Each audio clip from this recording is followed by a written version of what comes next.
അസ്സലാമലൈക്കും ചങ്ങന്മാരെ, ഞാൻ നിങ്ങളെ സ്വന്തം പോകും. അപ്പം ഒരു തിന്നാളെ സ്ഥലം തപ്പി ഇറങ്ങിയാണ്. അങ്ങനെ എത്തിയത് പള്ളീൻ്റെ മുന്നിൽ. നമ്മളവിടെ എത്തിയപ്പോൾ കുറേ കസാരയും ഫുഡൊക്കെ റെഡിയാണ്, പക്ഷെ ആൾക്കാരൊന്നുമില്ല. ഇതാണ് ഇന്നത്തെ നോമ്പ് ഐറ്റംസ്. അപ്പം നമ്മൾ നോക്കുമ്പോൾ അടിയിലും അതുപോലെ വിരിച്ച് വെച്ചിട്ടുണ്ട്. അപ്പോൾ നമ്മളിതാ ടേബിളിൽ വരുന്ന ആൾക്കാർ വന്നു.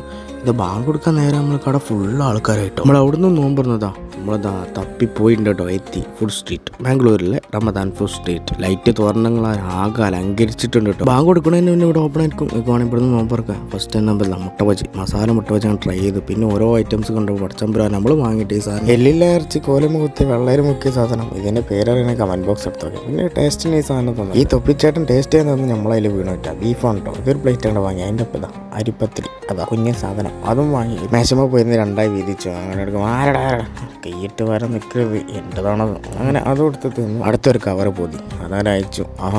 പോലെ പോലെ പോലെ പോലെ നമുക്ക് ഓലത്തര കായ് കൊടുത്ത് വാങ്ങിയതാണ്. അപ്പം നമ്മളെന്ത് ചെയ്തു, അതാ ബീഫ് ബിരിയാണി ഉണ്ടോ അത് കണ്ടോ. കൊള്ളാം അവൻ പറഞ്ഞപ്പോൾ കൊള്ളാം. ഇത് കണ്ടോ പള്ളിച്ചോറാണ്. സത്യം പറഞ്ഞാൽ കാസർഗോഡ് ടീംസിൻ്റെ കടയാണ്. അപ്പോൾ അവിടുന്ന് പള്ളിച്ചോറ് വാങ്ങി. നൈസ് കേട്ടോ. ഇതുവരെ കഴിച്ചാൽ അടിപൊളി സാധനം. ഇവിടെ വേറെ സാധനങ്ങളൊക്കെ നമുക്ക് ഇരുന്ന് കഴിക്കാം, പാർസൽ വാങ്ങാം, ഒക്കെ വാങ്ങാം. അപ്പോൾ ഓവർ ഹൈപ്പൊന്നും കൊടുത്ത് പോകരുത്, ഞാൻ അത്രേ പറയുന്നുള്ളൂ. വേണ്ടതൊക്കെ ട്രൈ ചെയ്യാം. നിങ്ങളെ ഫ്രണ്ട്സിന് ഷെയർ ചെയ്ത് തുടങ്ങി. അപ്പോൾ ലൈക്ക് ചെയ്ത് സബ്സ്ക്രൈബ് ചെയ്ത് വെച്ചോളൂ. നല്ല നല്ല വീഡിയോ വരുന്നുണ്ട്.